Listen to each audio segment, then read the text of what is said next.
having listened to our constituents, and again, working on our For the People agenda. During the election a year ago, we promised a For the People agenda, and part one of that was to lower the cost of health care for all Americans by lowering the cost of prescription drugs. This week we will be bringing to the floor, next week it is, we'll be bringing to the floor H.R. 3. It is the most transformative legislation to affect Medicare since Medicare's founding. It helps all people, though.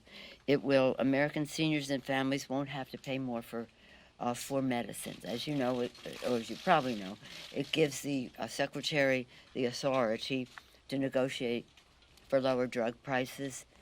It does so in a way that also enables prices in America to be more commensurate with the cost of the drug as reflected in what is paid for overseas. So we can go into that if you have more questions about it, but we're very excited about H.R. 3. This week we will have H.R. 4 on the floor.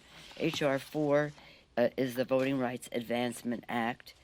Since the Shelby decision, 20th Supreme Court decision on voting rights, 23 states have enacted voter suppression laws that deny millions of Americans their vote.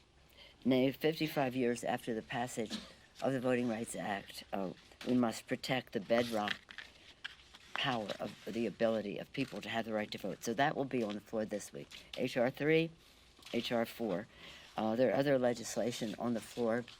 I hope that you observe it. One of it to address the insider trading that is coming up this week as well. And then, just to say, we have 275 bills. And as I said to you, legislate, investigate, litigate. And in our legislation, we have 275 bills that are bipartisan on Mitch McConnell's desk. The Grim Reaper says all we're doing is impeachment. No, we have 275 bipartisan bills on your desk. Among them are background checks this week. As soon as we got back, we had a vigil. I have these are bullets. One from a survivor. Last night we had a vigil. We have all this number of years since Newtown, and every year we have this vigil. But every day we pray that Mitch McConnell will pass that legislation because it will save lives.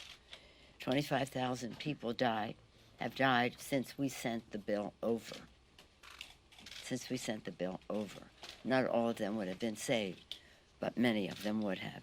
We have paycheck fairness for women. We have equal pay for equal work, paycheck fairness, Violence Against Women Act, reauthorization, issues that relate to raising the minimum wage.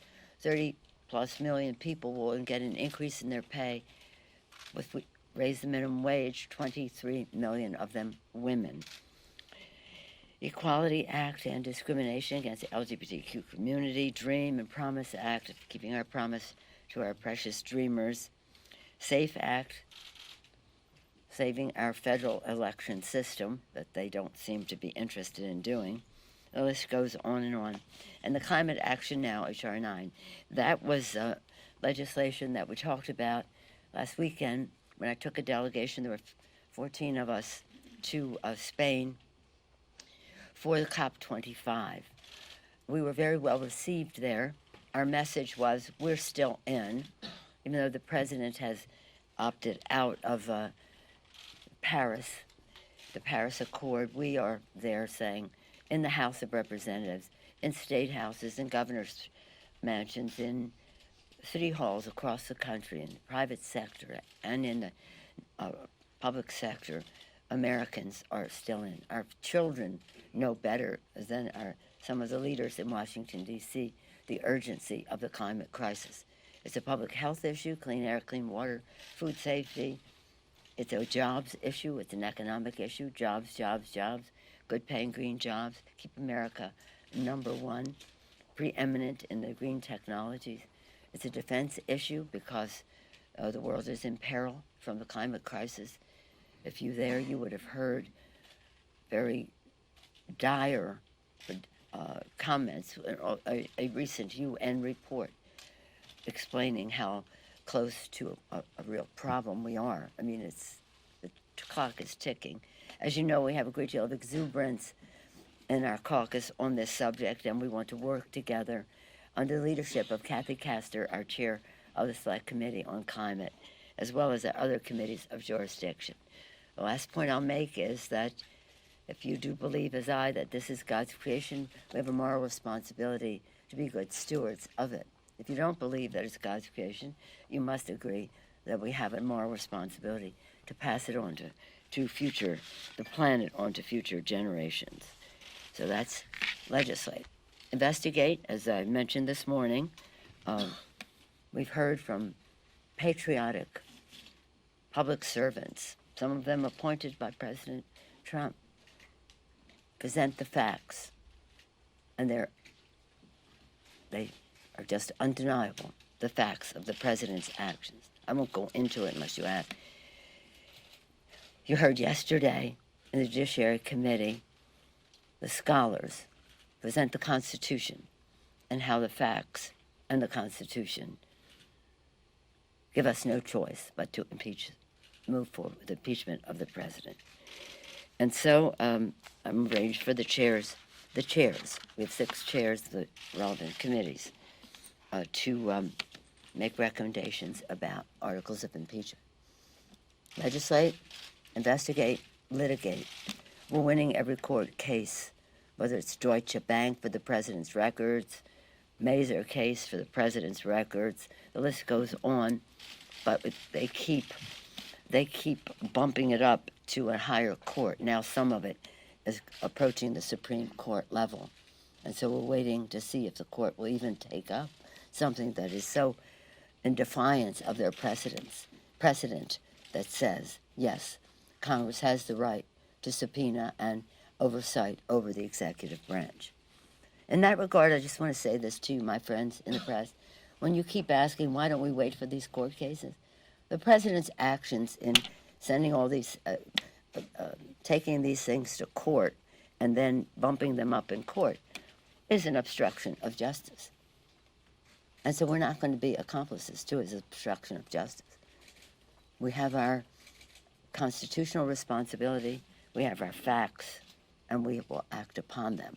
And as the courts act, because we're operating in the Congress and in the courts, and as the courts come forward with their decisions, whenever that may be, the president will have to be held accountable for that at that time. Any questions? Well, you've been hesitant for weeks to make this move and cautious to make this move to impeach. Was there an aha moment for you personally, a piece of evidence or testimony that swayed you now to take this step? Well, I'm glad you asked that question, because all I hear from the press is that I'm moving so swiftly that it's like a blur going by. This has been a couple of years, 2.5, since the initial investigation of the Russian involvement in America's election, which started much of this and then led to other things.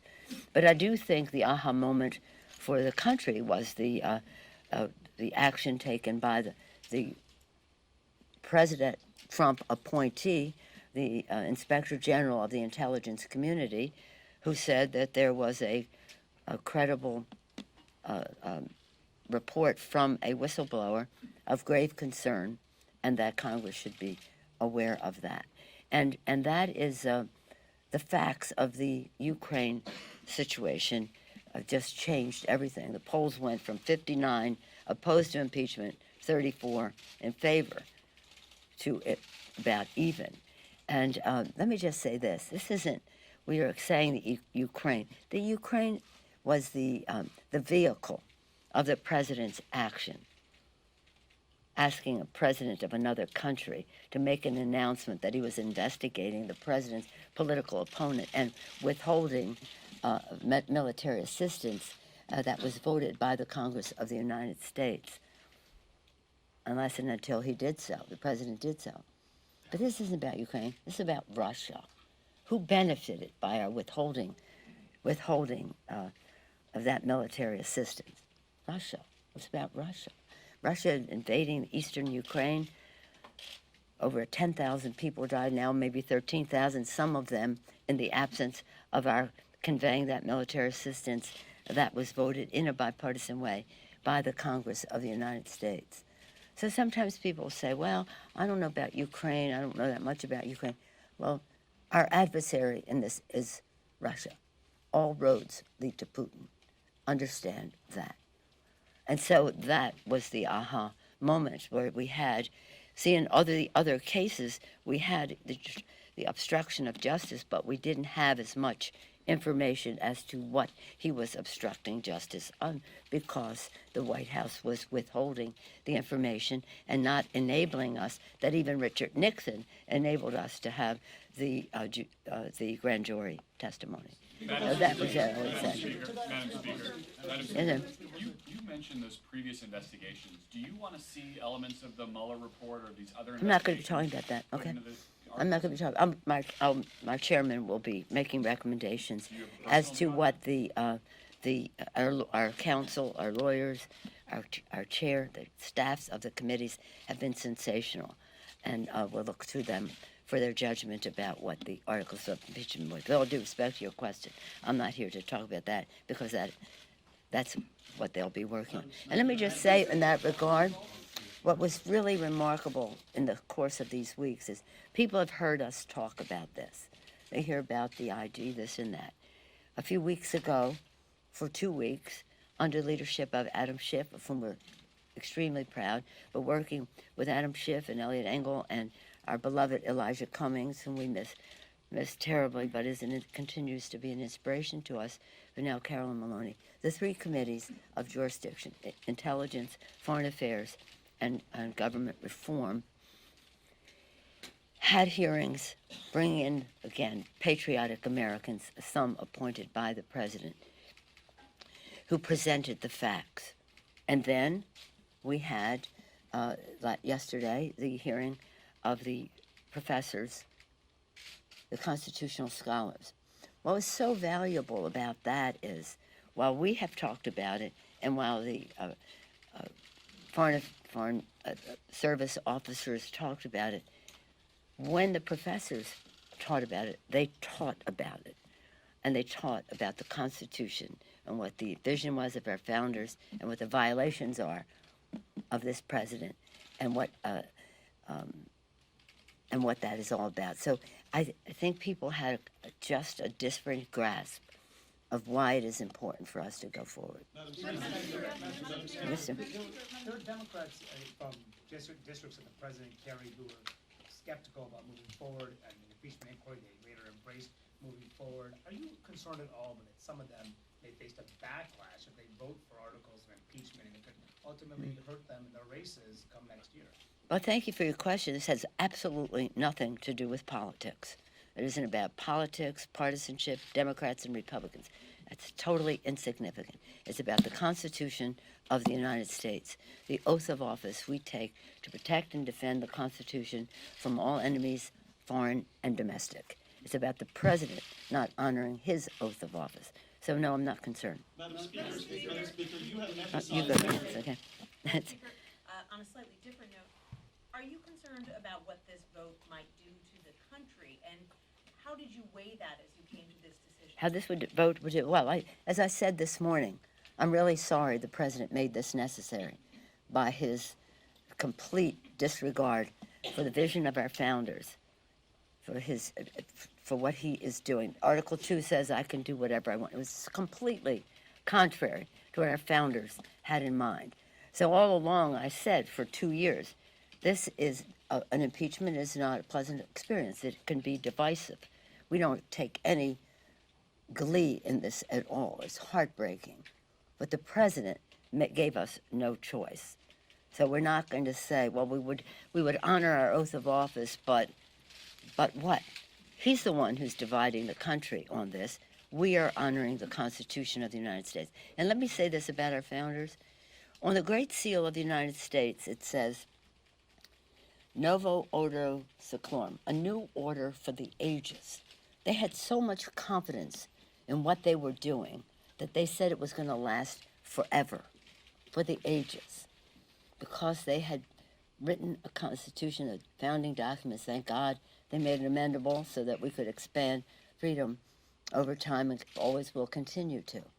But they predicated that on people honoring the Constitution of the United States. They could predict that would be a rogue president of the United States. They probably couldn't predict that there would be a rogue Senate leader who would just ignore the facts and the Constitution on all of this. And so we have the responsibility to do that, to strengthen the institution in which we serve. And if we did not act on this, the message to any future president, Democratic, Republican, whoever she or he may be, would be, you can do whatever you want. And if we did not act on this, we should amend the Constitution and remove impeachment, which was very important to our founders. Novus order seclorum, from anyone. And I also, from anyone is my theme. That was New Order for the Age. From anyone is what I've always said about this. As we go forward, we did this in a very deliberative, fair, strong way, recognizing our founders gave us many calls to action. The times have found us, found them to establish a new country, fight for it, and the rest, found us to protect and defend what they did by honoring our oath of office. But I also said, e pluribus unum, from many one. So we take that heed of that too, to be uniting in what we are doing and what we are doing, to be healing in what we are doing, instead of having an increased violation of what our founders intended and undermining our democracy. We see our mission as defending democracy for the people. Can you address one of those questions? Good morning. In your remarks this morning, you said that we will proceed in a manner worthy of our oath of office. That's right. Many have indicated this is one of the most important, serious things that the House of Representatives could undertake. Absolutely. So, It's historic. Right, and you have not put a timetable on doing this. It's been announced there's going to be another hearing on Monday. What- Presentation of what we have in the committees will be presented on Monday. Right, so, is there any sort of concern about, you said it's not a blur, but moving this before Christmas, moving this before the new year, anything on that maybe taking more time so that the public understands? There was one member this morning, Debbie Dingle, who said that she was meeting with a woman at a funeral and said, I don't understand all of this. Is it important maybe to slow this down, take more time, proceed in a manner worthy of your office? We are proceeding in a manner worthy of the Constitution. We feel comfortable with all of the time that has gone into this 2.5 years since the appointment of Mueller and all that transpired since then. I have confidence, humility, again, a heart full of love for America.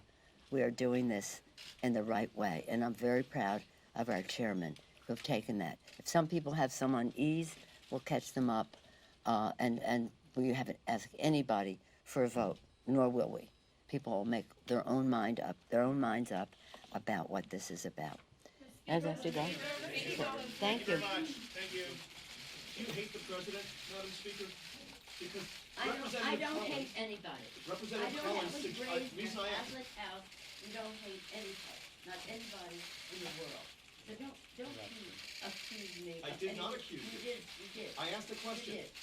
And Representative Collins yesterday suggested that the Democrats are doing this simply because they don't like the that guy. has nothing to do with it. Let me just say this. I think it's an important I point. think the president is a coward when it comes to helping our kids who are afraid of gun violence. I think he is cruel when he doesn't deal with helping our dreamers, of which we're very proud. I think he's in denial about the climate crisis. However, that's about the election.